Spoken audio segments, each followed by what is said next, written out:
Good morning guys, welcome to Shivansh commerce coaching classes.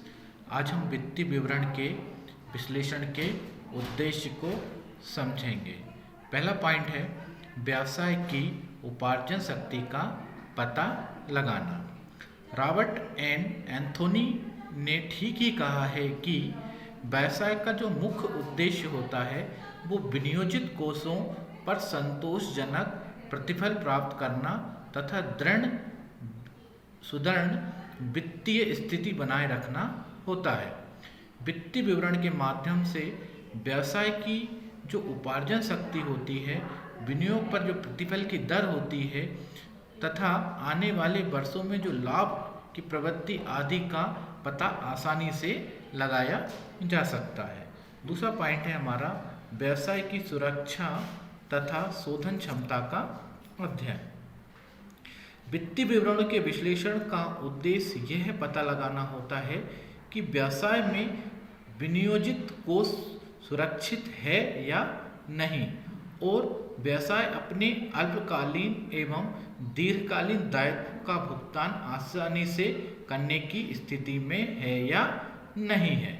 इसलिए अल्पकालीन दायित्वों में भुगतान की क्षमता ज्ञात करने हेतु तरलता अनुपात एवं दीर्घकालीन भुगतान की क्षमता ज्ञात करने हेतु ऋण समता अनुपात निकाला जाता है।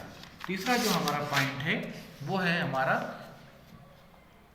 वित्तीय दशा का अध्ययन। वित्तीय विवरण के विश्लेषण के माध्यम से हमें यह इस बात का आसानी से पता लग सकता है कि व्यावसायिक उपक्रम की वित्तीय जो दशा है वो सुदृढ़ है या नहीं, क्योंकि वित्तीय ढांचे की सुदृढ़ता ही सफलता की कुंजी होती है।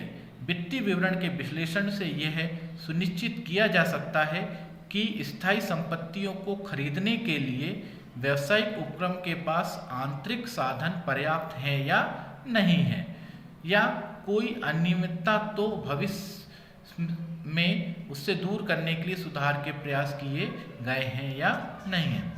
चौथा जो पॉइंट है हमारा प्रबंध दक्षता का अध्ययन। किसी भी व्यावसायिक उपक्रम का वित्तीय निष्पादन उसकी प्रबंध दक्षता पर निर्भर करता है।